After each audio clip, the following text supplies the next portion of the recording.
Hi viewers, welcome back to my channel. In this video I had covered a lot of interesting facts you could never hear, so let's go to the video. We live, we love, we lie. Deep in the dark, I don't need the light. There's a ghost inside me. Three Musketeers bars once came in 3 flavors.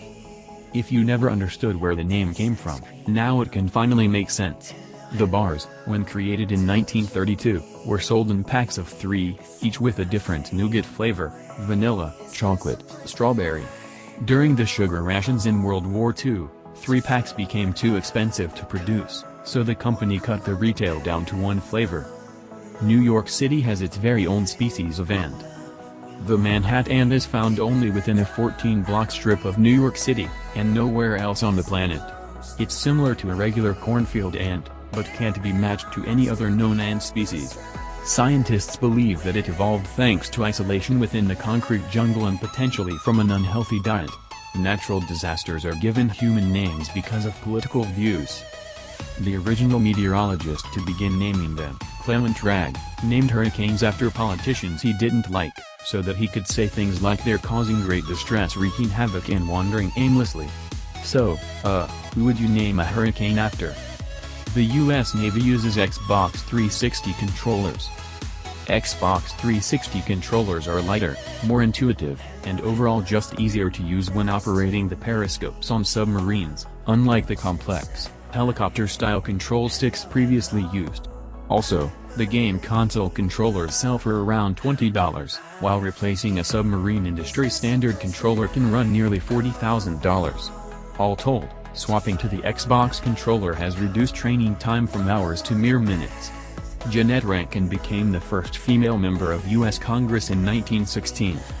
Notice anything interesting about that year? It is a bit ironic because 1916 was 4 years before women were even given the right to vote. Though, it should be noted that Rankin was a prominent leader of the women's suffrage movement. Her home state of Montana granted women the right to vote in 1914. 6 years before it would be legal federally.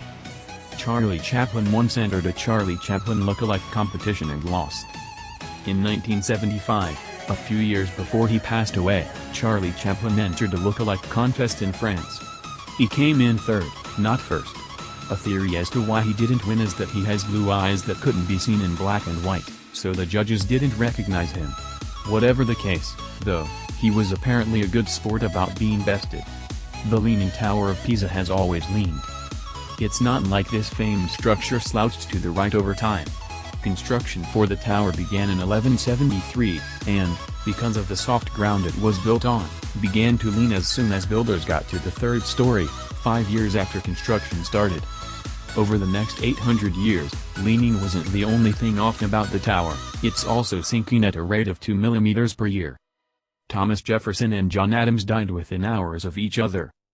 On July 4, 1826, both former presidents John Adams and Thomas Jefferson passed away. Fellow patriots turned adversaries, they were also the last surviving members of the original American revolutionaries. Plus, did you notice the date? That would be the 50th anniversary of American independence, which seems rather symbolic. William Henry Harrison served the shortest presidential term in U.S. history. He was America's 9th president and served just a single month from March 4, 1841, to April 4, 1841 before dying of pneumonia, which makes him the shortest-serving U.S. president in history. President William Harrison was succeeded by his vice president, John Tyler, who earned the nickname His Excellency. Paul Revere never actually shouted "The British are coming." While everyone knows the story of Paul Revere's famous ride, in which he was said to have warned colonial militia of the approaching enemy by yelling "The British are coming." But that never happened. The operation was meant to be quiet and stealthy, since British troops were hiding out in the Massachusetts countryside. Also, at the time, many colonial Americans still considered themselves to be British. So thanks for watching this video. Please like, share and comment. Don't forget to subscribe and hit the bell icon.